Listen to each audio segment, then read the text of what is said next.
اشرف الانبیاء والمرسلین وعلى آلہ واصحابہ اجمعین، اما بعد۔ حضرات گرامی قدر، ہم سب جانتے ہیں کہ حضرت سرور عالم محبوب خالق ارض و سما حضرت محمد الرسول اللہ صلی اللہ علیہ وسلم سے عشق و محبت بھی ایمان کے لوازمات اور ضروریات میں سے ہے۔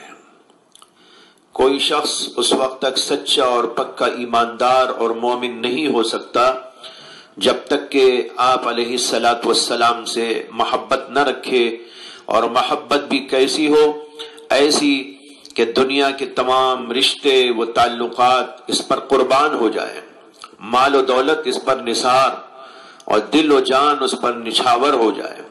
ماں باپ، بھائی بہن، بیوی بچے، رشتہ دار و احباب سب ایک طرف ہو، اور حضرت محمد الرسول اللہ صلی اللہ علیہ وسلم کی محبت ایک طرف، تو مومن کی شان یہ ہے کہ وہ ان سب کے مقابلے میں آپ کی محبت کو ترجیح دے۔ ماں باپ، مال دولت، زیب و زینت کی چیزیں،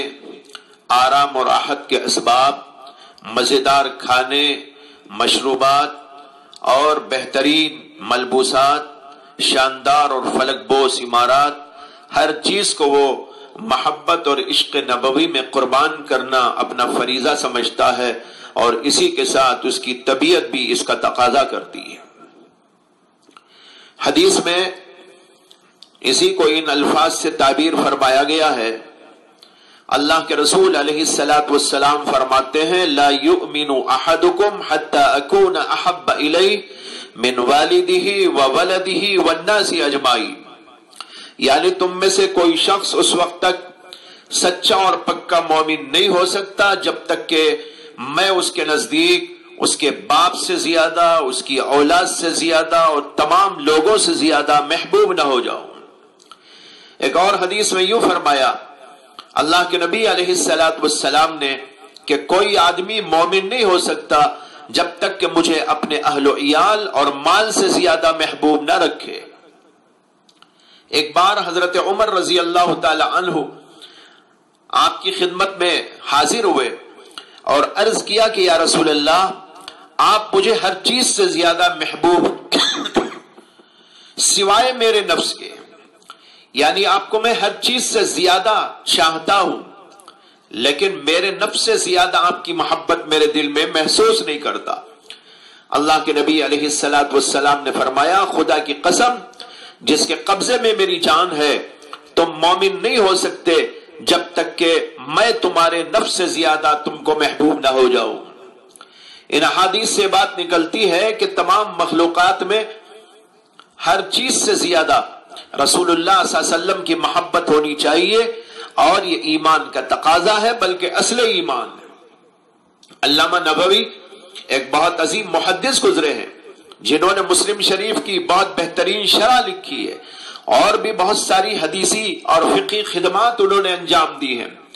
انہوں نے حضرت قاضی ایاز کا یہ مقولہ نقل کیا ہے کہ انہوں نے فرمایا کہ ایمان کی حقیقت بغیر محبت نبوی کی مکمل نہیں ہوتی،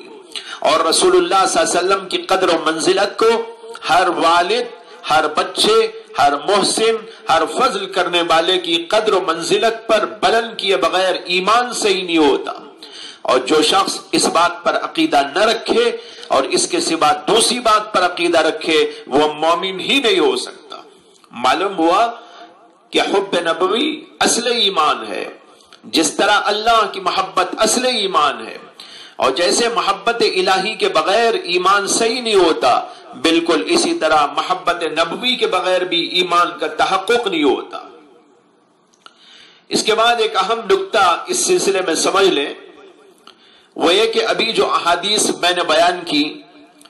ان میں غور کیجئے کہ اللہ کے نبی علیہ الصلاۃ والسلام نے ایک تو والد کا ذکر کیا،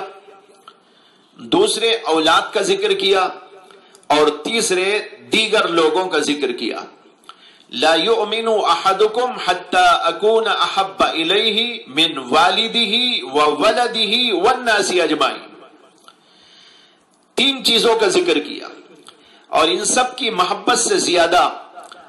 آپ سے محبت رکھنے کا حکم دیا. یہاں ان 3 قسم کے لوگوں کا ذکر کر کے ایک اہم نقطے کی طرف اشارہ کیا ہے، جیسے کہ بعض بڑے بڑے علماء نے اس کا ذکر کیا، علامہ ابن بطال نے، قاضی ایاز نے اور دیگر حضرات نے. اور وہ بات یہ ہے کہ حضرات کہتے ہیں کہ محبت 3 قسم کی ہوتی ہے. ایک محبت ہوتی ہے محبت عظمت، یعنی کسی کی بڑائی کی وجہ سے اس سے محبت، اور دوسری محبت ہوتی ہے محبت شفقت، یعنی کسی پر شفقت کی وجہ سے اس سے محبت، اور تیسری محبت احسان، یعنی کسی کے احسان کی وجہ سے اس سے محبت. محبت عظمت کیا ہے؟ جیسے بچوں کو باپ دادا سے ہوتی ہے یا استاد اور پیر سے ہوتی ہے یا کسی اور بڑے سے ہوتی ہے. اور محبت شفقت جیسے ماں باپ کو اپنی اولاد سے ہوتی ہے اور بڑوں کو بچوں سے اور چھوٹوں سے ہوتی ہے. اور محبت احسان یہ ہے کہ کسی کے احسان کی وجہ سے کسی سے محبت ہو جاتی ہے، جیسے کسی نے ہم پر احسان کیا تو اس سے محبت ہو جاتی ہے. قاضی ایاز وغیرہ فرماتے ہیں کہ حدیث میں والد کا ذکر کر کے محبت عظمت کی طرف اشارہ کیا ہے اور یہ فرمانا چاہا کہ محبت عظمت سب سے زیادہ مجھ سے ہونی چاہیے. اور اولاد کا ذکر کرتے ہوئے محبت شفقت کا اشارہ دیا کہ کسی چھوٹے سے جو شفقت والی محبت ہوتی ہے وہ بھی اللہ کے نبی سے سب سے زیادہ ہونی چاہیے. اور دیگر لوگوں کا تذکرہ کر کے یہ بتانا مقصود ہے کہ جس طرح لوگ ایک دوسرے سے احسان اور فضل کی وجہ سے محبت رکھتے ہیں، یہ محبت احسان بھی مجھ سے سب سے زیادہ ہونی چاہیے. اور بعض روایات میں یہ بھی آیا ہے، جیسے کہ میں نے آپ کے سامنے ذکر کیا، کہ آپ کی محبت اہل و عیال سے زیادہ ہونی چاہیے اور اپنے مال سے بھی زیادہ ہونی چاہیے اور اپنے نفس سے بھی زیادہ ہونا چاہیے. اس احقر کے خیال میں یہ آتا ہے کہ بیوی کا ذکر کر کے تمام جائز خواہشات کی طرف اشارہ کیا ہے اور نفس کا تذکرہ کر کے ناجائز خواہشات کی طرف اشارہ کیا ہے اور مال کا تذکرہ کر کے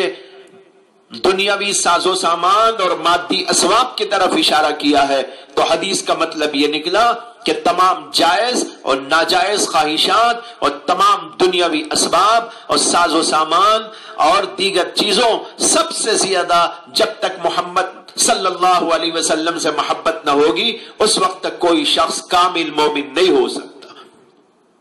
پھر اس کے بعد ایک اور بات سمجھ لیں کہ قرآن و حدیث میں محض اس بات کا مطالبہ نہیں کیا گیا ہے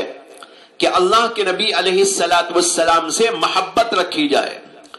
بلکہ یہ مطالبہ کیا ہے کہ آپ سے محبت غالبہ رکھی جائے، یعنی تمام چیزوں سے زیادہ آپ سے محبت رکھی جائے. سیم محبت رکھ لیا، جتنی محبت باپ سے، جتنی محبت ماں سے، جتنی محبت بچوں سے، یہ مطالبہ پورا نہیں ہوگا. مطالبہ یہ ہے سب چیزوں سے زیادہ اللہ کے نبی کی محبت ہو. چنانچہ قرآن کریم میں اللہ تعالیٰ کہتے ہیں قل ان كان آباؤكم وابناؤكم واخوانكم وازواجكم وعشيرتكم واموال اقترفتموها وتجارة تخشون كسادها ومساكن ترضونها احب اليكم من الله ورسوله وجهاد في سبيله فتربصوا حتى ياتي الله بامره والله لا يهدي القوم الفاسقين. یعنی اگر تمہارے آبا و اجداد، تمہاری اولاد، تمہاری بیویاں، تمہارا خاندان، تمہارے وہ مال جو تم کماتے ہو اور تمہاری وہ تجارتیں جس کے گھاٹے کا تم کو خطرہ لگا رہتا ہے اور تمہارے مکانات جس کو تم پسند کرتے ہو، یہ سب چیزیں اگر تم کو اللہ سے زیادہ پیاری ہیں، اللہ کے رسول سے زیادہ محبوب ہیں اور اللہ کے راستے میں جہاد کرنے سے زیادہ پیاری لگتی ہیں، تو تم انتظار کرو کہ اللہ اپنا عذاب لے آئے اور یاد رکھو کہ اللہ فاسقوں کو ہدایت نہیں دیتے. اللہ اکبر. اس کے اندر ہے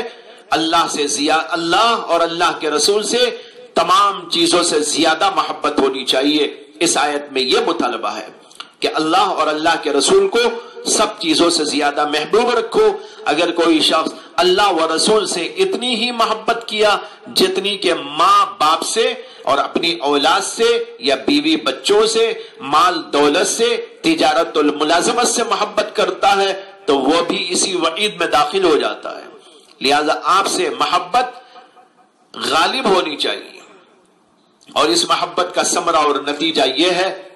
کہ جنت میں بھی آپ کی رفاقت اور معیت نصیب ہوگی۔ جو آپ سے محبت رکھے گا، سچی محبت رکھے گا، جنت کے اندر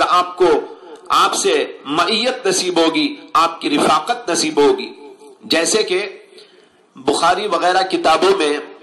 ایک حدیث آئی ہے کہ ایک دفعہ حضرت نبی اکرم صلی اللہ علیہ وسلم کی خدمت میں ایک صحابی آئے۔ ابن حجر نے لکھا ہے کہ ان صحابی کا نام تھا حضرت ذوالخویسرہ یمنی، اور کہتے ہیں کہ یہی وہ صحابی ہیں جنہوں نے ایک دفعہ اسلام لانے سے پہلے غلطی سے مسجد میں بیٹھ کر پیشاب کر دیا تھا، جس کا واقعہ مشہور ہے۔ بہرحال حضرت ذوالخویسرہ آپ کی خدمت میں آئے اور عرض کیا کہ یا رسول اللہ، قیامت کب ہوگی؟ اللہ کے نبی علیہ السلام نے فرمایا اور ان سے پوچھا کہ تم نے قیامت کے لیے کیا تیاری کی ہے؟ ان صاحب نے عرض کیا ما اعددت لها کبیر شیء الا انی احب اللہ ورسولہ۔ انہوں نے کہا کہ میں نے اس کے لیے کوئی زیادہ تیاری تو نہیں کی ہے، مگر یہ کہ میں اللہ سے اور اللہ کے رسول سے بے پناہ محبت رکھتا ہوں۔ اللہ کے نبی علیہ السلام نے فرمایا انت مع من احببت، تم ان کے ساتھ میں رہو گے، یعنی قیامت میں جن سے محبت کرتے ہو۔ حضرت انس بن مالک اس حدیث کے راوی ہیں، وہ کہتے ہیں کہ میں نے حضرات صحابہ کرام کو نہیں دیکھا کہ وہ اسلام کے بعد کسی چیز سے اتنا خوش ہوئے ہوں جتنا کہ آپ کے اس ارشاد سے ان کو خوشی ہوگی۔ یہاں جو ان صحابی نے کہا کہ میں نے قیامت کے لیے کوئی تیاری نہیں کی، اس کا مطلب یہ نہیں سمجھنا چاہیے کہ وہ نماز روزہ اور اعمال نہیں کرتے تھے، یہ گناہوں سے نہیں بچتے تھے، بلکہ صرف خالی خولی محبت کا دعویٰ لے کر آئے تھے۔ کیسے ہو سکتا ہے؟ یہ مراد ہرگز نہیں ہے، بلکہ یہ ان کی غایت درجے تواضع کی بات تھی کہ انہوں نے اپنے اعمال کو کوئی زیادہ نہیں سمجھا، اور یہی ان کی مراد بھی تھی کہ میں نے بہت زیادہ کچھ نہیں کیا ہے۔ چنانچہ بخاری ہی میں اور اسی طرح دیگر کتابوں میں ان صحابی کا یہ قول اس طرح نقل کیا گیا ہے کہ انہوں نے عرض کیا ما عادت لها من کثیر صلاة ولا صوم ولا صدقة ولکنی احب اللہ ورسولہ، کہ میں نے کچھ زیادہ نمازیں نہیں پڑھی ہیں، کچھ زیادہ روزے نہیں رکھے ہیں، اور کچھ زیادہ صدقات میں نے نہیں کیا ہے، لیکن میں اللہ اور اللہ کے رسول سے محبت رکھتا ہوں۔ اس سے معلوم ہوا کہ ان کی مراد یہ تھی کہ نماز روزہ وغیرہ اعمال میں کثرت و زیادتی سے میں نے قیامت کے لیے کوئی تیاری نہیں کی ہے۔ یہ مطلب نہیں تھا کہ نماز ہی نہیں پڑھتے تھے، روزہ ہی نہیں رکھتے تھے، عبادات ہی نہیں کرتے تھے اور صرف محبت کا دعویٰ کرتے تھے۔ ایسے محبت کے دعوے تو اللہ کے ہاں قابل قبول نہیں ہوا کرتے۔ الغرض جب اللہ کے رسول صلی اللہ علیہ وسلم نے ان کو جواب میں یہ فرمایا کہ تم ان کے ساتھ میں رہو گے جن سے تم محبت رکھتے ہو، تو حضرت انس کہتے ہیں کہ اسلام کی خوشی کے بعد صحابہ کے لیے اس سے بڑی کوئی خوشی نہ تھی کہ آپ نے یہ فرمایا کہ جس سے محبت ہوتی ہے آدمی اس کے ساتھ ہوتا ہے۔ اس حدیث سے معلوم ہوا کہ حضرات صحابہ کے لیے بہت ہی خوشی کا موقع تھا، اور اسی طرح یہ مسلمانوں کے لیے بھی بہت ہی خوشی کا موقع ہے، خوشی کا پیغام ہے، امید کے کرن ہے۔ ورنہ ہمارے پاس کون سا ایسا عمل ہے کہ جنت کی تمنا اور آرزو کرے اور اللہ کے نبی علیہ السلام کی وہاں رفاقت کا کچھ سوچے؟ غرض یہ کہ یہ محبت بڑی عظیم نعمت اور دولت ہے کہ جنت میں اللہ کے رسول صلی اللہ علیہ وسلم کی زیارت اور ملاقات کا موقع ملے گا، مگر یہ دولت کس کو نصیب ہوگی؟ عشق و محبت نبوی میں جو سچا ہو اور پکا ہو اس کو یہ دولت نصیب ہوگی۔ لہذا آپ سے سچی اور پکی محبت کرنا چاہیے۔ حضرات گرامی قدر، اب ذرا یہ بھی دیکھیے کہ حضرات صحابہ کرام رضوان اللہ تعالی علیہ مجمعین کی رسول اکرم صلی اللہ علیہ وسلم سے محبت اور عشق کا حال کیا تھا۔ ایک حیرت انگیز واقعہ کتابوں میں لکھا ہے کہ حضرت عبداللہ ابن زید ابن عبد ربہ، جن کو خواب کے اندر اذان کی تعلیم دی گئی تھی، وہ ایک بار اللہ کے نبی علیہ السلام کی خدمت میں حاضر ہوئے اور عرض کیا کہ یا رسول اللہ، جب میں سوچتا ہوں کہ آپ وصال فرما جائیں گے اور ہم بھی ایک دن مر جائیں گے تو آپ اعلی علیین میں ہوں گے، جہاں ہم آپ کو دیکھ نہ سکیں گے اور نہ آپ کے ساتھ میں جمع ہو سکیں گے، تو یہ سوچ کر میں تو بے چین ہو جاتا ہوں، پریشان ہو جاتا ہوں۔ پھر انہوں نے اس کے اوپر اپنے حزن کا، غم کا اظہار کیا۔ اللہ تبارک و تعالی نے اس کے اوپر یہ آیت کریمہ نازل کر کے ان کو تسلی دی، وَمَن يُطِعِ اللَّهَ وَرَسُولَهُ وَمَن يُطِعِ اللَّهَ وَالرَّسُولَ فَأُولَئِكَ مَعَ الَّذِينَ أَنْعَمَ اللَّهُ عَلَيْهِمْ مِنَ النَّبِيِّينَ وَالصِّدِّيقِينَ وَالشُّهَدَاءِ وَالصَّالِحِينَ وَحَسُنَ أُولَئِكَ رَفِيقًا۔ جس کا مطلب یہ ہے کہ اللہ نے فرمایا کہ اللہ اور رسول کی اطاعت جو بھی کرے گا وہ انبیاء اور صدیقین، شہداء اور صالحین کے ساتھ میں ہوگا۔ اس میں ان کو بتایا کہ غم کرنے کی ضرورت نہیں، اگر تم نے اطاعت کی ہے اللہ کی اور اللہ کے رسول کی تو وہاں جانے کے بعد بھی انبیاء کی معیت اور صدیقین اور شہداء اور صالحین کی معیت میں رہنا تم کو نصیب ہوگا۔ یہی صحابی حضرت عبداللہ ابن زید ابن عبد ربہ کے بارے میں آتا ہے کہ جب اللہ کے نبی علیہ السلام کا وصال ہو گیا تو انہوں نے اللہ سے ایک عجیب و غریب دعا کی جو شاید دنیا میں کسی نے نہیں کی ہوگی۔ کیا دعا؟ انہوں نے دعا میں کہا اللہم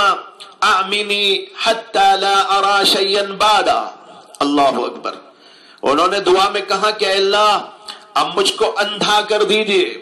اے اللہ اب مجھ کو اندھا کر دیجئے تاکہ نبی کے بعد میں کسی کو نہ دیکھ سکوں۔ یہ دعا قبول ہوئی اور اسی وقت وہ نابینا ہو گئے۔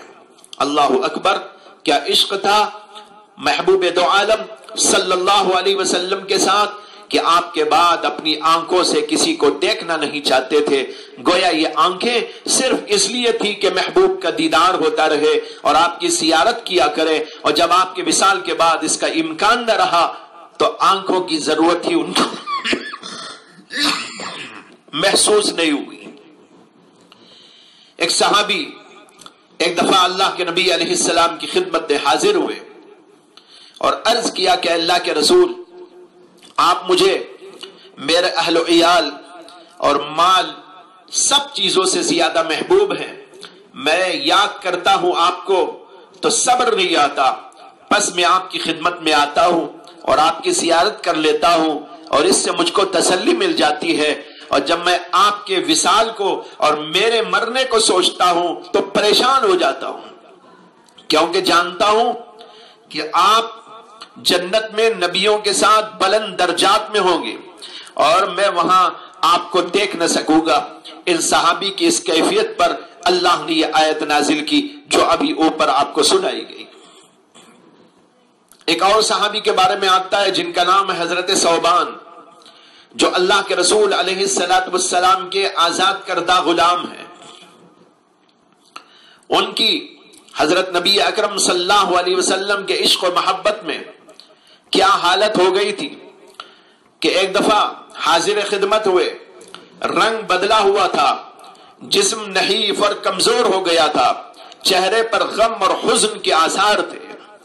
اللہ کے نبی علیہ السلام نے پوچھا کہ اے ثوبان، تمہارا رنگ کیوں بدلا ہوا ہے؟ یہ ضعف اور یہ کمزوری کیوں ہے؟ حضرت ثوبان نے عرض کیا کہ نہ مجھے کوئی نقصان ہوا نہ کوئی درد ہے، لیکن بات یہ ہے کہ جب میں آپ کو نہیں دیکھتا تو بے قرار ہو جاتا ہوں اور شدید وحشت اور گھبراہٹ محسوس کرتا ہوں، اور جب تک آپ کو دیکھ نہ لوں اور آپ سے مل نہ لوں مجھ کو قرار نہیں آتا۔ جب میں نے آخرت کا معاملہ سوچا تو اندیشہ ہوا کہ میں وہاں آپ کو شاید دیکھ نہ سکوں، کیونکہ میں جانتا ہوں کہ آپ انبیاء کے ساتھ بلند ترین مقام میں ہوں گے، اور میں جنت میں اگر گیا تو آپ کے درجے میں نہ ہوں گا، اور اگر جنت ہی میں نہ جا سکا تو پھر کبھی آپ کو دیکھ نہ پاؤں گا، یہ سوچ کر مجھ کو غم ہو گیا اور میرا یہ حال ہو گیا۔ اسی کے اوپر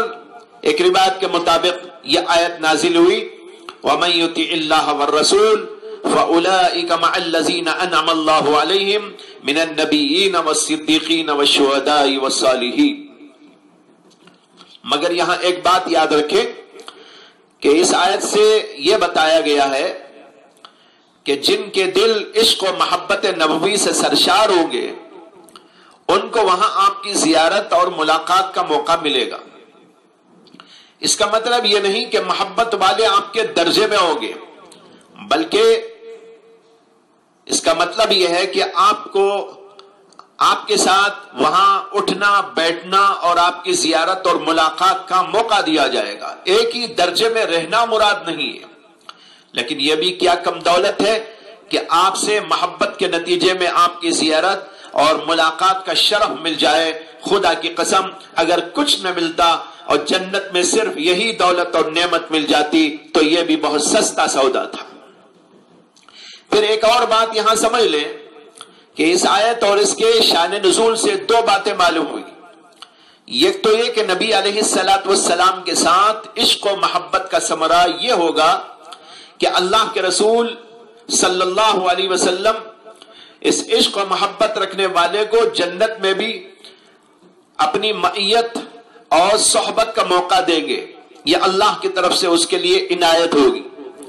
دوسری بات یہ معلوم ہوئی کہ سچی محبت وہی ہے جس میں اطاعت شامل ہو، کیونکہ قرآن نے ان صحابی کے جواب میں اور ان کی تسلی کے لیے جو فرمایا اس کے اندر یوں فرمایا، مَن یُطِعِ اللَّهَ وَالرَّسُولَ، جو اللہ اور اللہ کے رسول کی اطاعت کرے ان کو یہ موقع ملے گا۔ اس میں اشارہ ہے کہ محض محبت کا دعویٰ اور عشق کا دعویٰ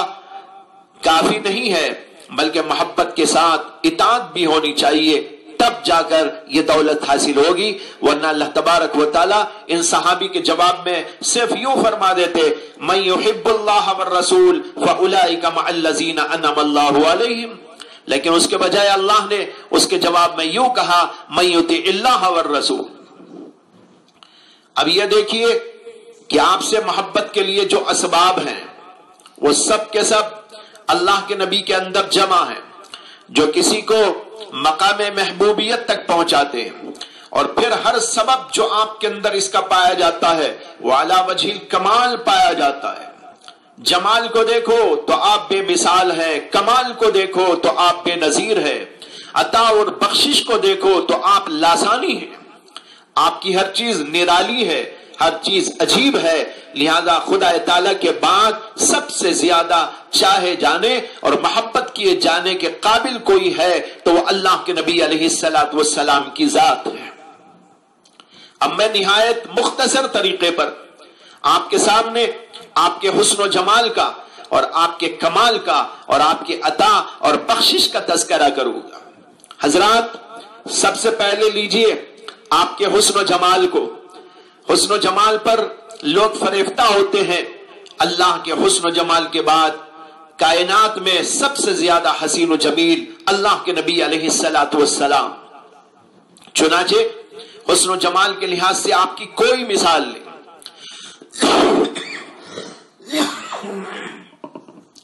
حضرت برا بن عازب رضی اللہ تعالی عنہ سے پوچھا گیا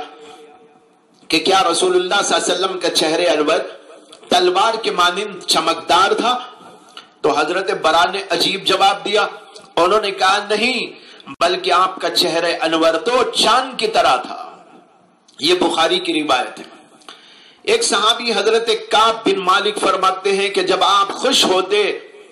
ہنستے تو آپ کا چہرہ چمک اٹھتا گویا کہ چاند کا ٹکڑا ہے۔ حضرت ربیع بنت معوذ بن افرا، ان سے روایت میں آیا ہے کہ انہوں نے فرمایا کہ اگر تم اللہ کے رسول صلی اللہ علیہ وسلم کو دیکھتے تو ایسا معلوم ہوتا جیسے کہ سورج کو دیکھ رہے ہو۔ حضرت جابر بن سمرہ رضی اللہ عنہ فرماتے ہیں کہ ایک بار چاندنی رات میں نے رسول اللہ صلی اللہ علیہ وسلم کو دیکھا بس میں کبھی آپ کی طرف نظر کرتا اور کبھی چاند کو دیکھتا، اور اس وقت آپ کے جسم مبارک پر سرخ چادر تھی۔ وہ کہتے ہیں خدا کی قسم آپ چاند سے بھی زیادہ حسین معلوم ہو رہے تھے۔ حضرت انس بن مالک کہتے ہیں ما مسست شيئا قط خزا ولا حريرا الين من كف رسول الله صلى الله عليه وسلم ولا شممت رائحة اطيب من ريح رسول الله صلى الله عليه وسلم۔ میں نے کوئی ریشم و دیباج ایسا نہیں چھوا جو اللہ کے رسول کی ہتھیلی سے زیادہ نرم ہو، اور میں نے کوئی مشک اور عنبر ایسا نہیں سونگا جو اللہ کے نبی صلی اللہ علیہ وسلم کی خوشبو سے زیادہ پسندیدہ ہو۔ نیز حضرت انسی کہتے ہیں اللہ کے رسول صلی اللہ علیہ وسلم بالکل گورے رنگ کے تھے اور آپ کا پسینہ موتی جیسا ہوتا تھا۔ حضرت ام سلیم رضی اللہ تعالی عنہا رسول اکرم صلی اللہ علیہ وسلم کا پسینہ جمع فرماتی اور اسے عطر میں ملا دیتی۔ جب اللہ کے رسول صلی اللہ علیہ وسلم نے دریافت کیا کہ یہ کیا ہے تو انہوں نے کہا یہ آپ کا پسینہ ہے، ہم ہمارے عطر میں اس کو ڈال دیتے ہیں اور وہ سب سے زیادہ معطر ہوتا ہے۔ حضرت انس رضی اللہ عنہ کی جب وفات ہونے لگی تو انہوں نے وصیت فرمائی کہ اس عطر میں سے ان کو لگایا جائے۔ حضرت ام سلیم حضرت انس کی والدہ ہوتی ہے۔ حضرت جابر بن سمورہ کہتے ہیں اللہ کے نبی علیہ السلام نے ایک بار میرے گال پر اپنا ہاتھ پھیرا تو میں نے اس کی ٹھنڈک اور خوشبو کو اس طرح محسوس کیا کہ گویا وہ ابھی عطار کی شیشی میں ڈال کر نکالا گیا ہو۔ بطور نمونہ یہ چند حدیث و آثار میں نے آپ کے سامنے ذکر کیے جن سے اندازہ لگایا جا سکتا ہے اللہ کے نبی علیہ السلام کے حسن کا اور آپ کے جمال کا، اور یہ بھی اس سے اندازہ ہو سکتا ہے کہ اس کا کوئی مقابلہ نہیں۔ حضرات اسی طرح اللہ کے نبی علیہ السلام کے کمال کی طرف نظر کیجئے تو وہ بھی بے مثال اور بے نظیر ہے۔ کمال عملی کو لیجئے، کمال علمی کو لیجئے، وہ سب اپنے عروج کی انتہاؤں پر پہنچا ہوا ہے۔ آپ نے خود ہی ارشاد فرمایا اوتیت علم الاولین والآخرین، مجھے تمام اگلوں اور پچھلوں کا علم دیا گیا ہے،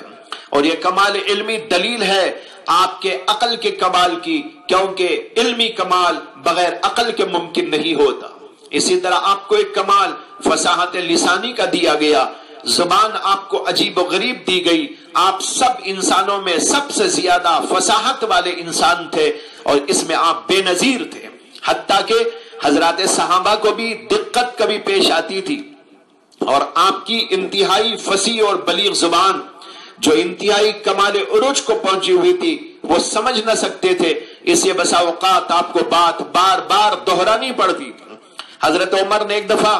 آپ سے عرض کیا کہ آپ ہم ہی میں رہے پھر بھی آپ ہم سے زیادہ فصیح ہیں، یہ کیسے؟ اللہ کے نبی نے فرمایا کہ حضرت اسماعیل کی زبان فصاحت والی زبان مٹ گئی تھی، حضرت جبرائیل امین علیہ السلام وہ لے کر میرے پاس آئے اور میں نے اس کو یاد کیا اور سیکھا۔ اور ایک روایت میں یہ ہے کہ آپ سے حضرات صحابہ نے عرض کیا کہ آپ ہم میں ہمارے ہی خاندان میں رہے اور ایک ہی شہر میں رہے اور یہیں پر آپ زندگی کرتے رہے، مگر آپ ایسا کلام کرتے ہیں کہ ہم اس کو سمجھ نہیں پاتے۔ آپ نے فرمایا کہ اللہ تعالیٰ نے مجھ کو تعلیم دی اور بہترین تعلیم دی۔ کمال اخلاق کا یہ عالم کہ جو آپ کو دیکھتا اور آپ کے اخلاق کو دیکھتا وہ آپ کا گرویدہ ہو جاتا۔ حضرت انس کہتے ہیں کہ نبی اکرم صلی اللہ علیہ وسلم تمام لوگوں میں سب سے زیادہ عمدہ اخلاق والے تھے۔ غرض یہ کہ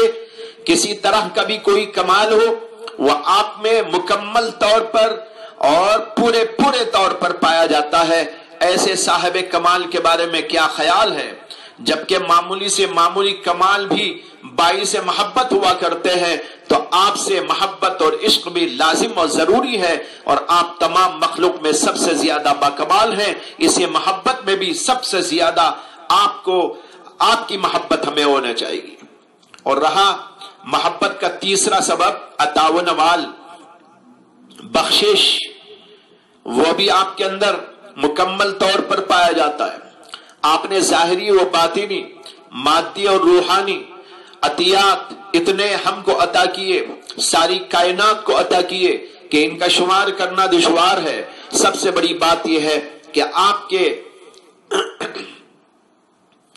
آپ نے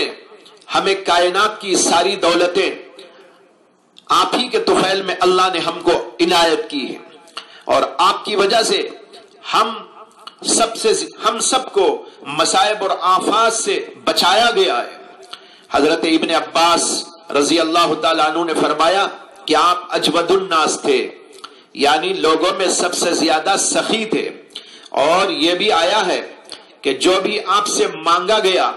آپ نے عطا فرمایا۔ اور ایک روایت میں حضرت جابر کہتے ہیں کہ رسول اللہ صلی اللہ علیہ وسلم سے جس چیز کا بھی سوال کیا گیا آپ نے کبھی اس کے اوپر لا یعنی نہیں فرمایا۔ اور جو آپ کی وجہ سے ہمیں ایمان ملا، اسلام ملا، دین ملا، قرآن ملا، عمدہ اور نیک اعمال ملے، بہترین اخلاق ملے، یہ سب کے سب وہ ہدیے اور تحفے ہیں، باطنی اور روحانی عطیات ہیں جو اللہ کے نبی علیہ السلام نے ہم کو عطا کی۔ اسی کی طرف اشارہ کرتے ہوئے امام بوصیری رحمت اللہ علیہ نے قصید بردہ میں فرمایا